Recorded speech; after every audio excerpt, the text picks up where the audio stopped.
दोस्तों आज मैं आपसे एक ऐसे तेज तर्रार आईएएस ऑफिसर के बारे में बात करने जा रहा हूं जिनकी लोकप्रियता पूरे भारत में है। आप इसका अंदाज़ा इसी से लगा सकते हैं कि 2017 में गूगल पर ये सबसे ज़्यादा सर्च किए जाने वाले आईएएस अधिकारी थे। जी हाँ, आईएएस दीपक रावत, जो कि अपने काम करने के अंदाज से हमेशा सुर्खियों में बने रहते हैं। वर्तमान में आईएएस दीपक रावत हरिद्वार में अपनी सेवाएं दे रहे हैं।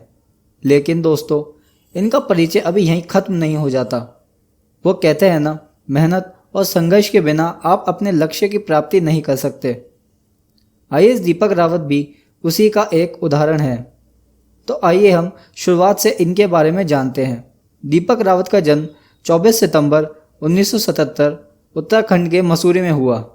दीपक रावत बचपन से ही ज़्यादा पढ़ाई में अच्छे नहीं थे और वे बताते हैं कि उन्हें इलेक्ट्रॉनिक सामान रिपेयर करना और कबाड़ का सामान इकट्ठा करने का ज़्यादा शौक था, क्योंकि इनकी एक अलग सी ख्वाहिश थी कि वे आगे चलकर कबाड़ी बने।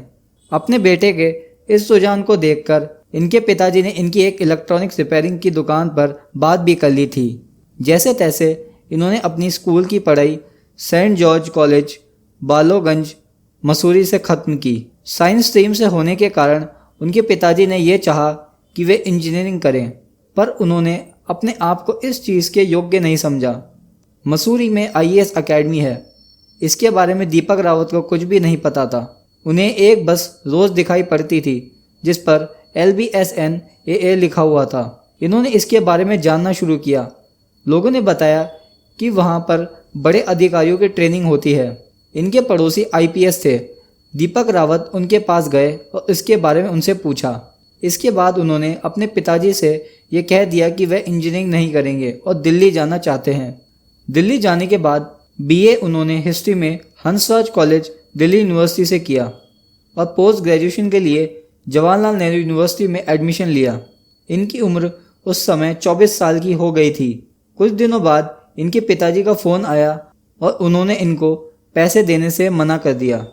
इनके पिताजी का कहना था कि वे अब 24 साल के हो गए हैं और अब अपना खर्चा खुद संभालें। दीपक रावत ने पिताजी की बात का बुरा नहीं माना। कुछ दिन बाद ही JRF का रिजल्ट आ गया। उस समय JRF की फेलोशिप 8,000 रुपये महीना मिलती थी। JNU का खर्च लगभग 1,000 हर महीना लगता था। पोस्ट ग्रेजुएशन के बाद उन्होंने MA और मास्टर इन फिलॉसफी भी इन्होंने हिस्ट्री में जवाहरलाल नेहरू यूनिवर्सिटी से किया। इन्होंने अपनी पढ़ाई जारी रखी और शुरुआती 2 प्रयासों में इनका सिलेक्शन नहीं हुआ। तीसरे प्रयास में इन्होंने IRS की पोस्ट मिली। इसके बाद इन्होंने फिर एग्ज़ाम दिया और फाइनली IAS की पोस्ट इन्हें मिल गई। आईएएस दीपक रावत की वैवाहिक जीवन की बात करें तो उनकी धर्मपत्नी का नाम विजेता है, जो कि एक मैजिस्ट्रेट हैं और इनके 2 बच्चे भी हैं। इनके YouTube पर 3.5 मिलियन से ऊपर सब्सक्राइबर्स हैं और अक्सर इनकी छापेमारी और निरीक्षण की वीडियोस वायरल हुआ करती हैं। दोस्तों, दीपक रावत से हमें काफ़ी कुछ सीखने को मिलता है। जैसे अगर हम निरंतर प्रयास करें तो हम किसी भी लक्ष्य को प्राप्त कर सकते हैं। अगर आपको ये वीडियो पसंद आए तो इस चैनल को सब्सक्राइब करें और वीडियो को लाइक करना ना भूलें। धन्यवाद।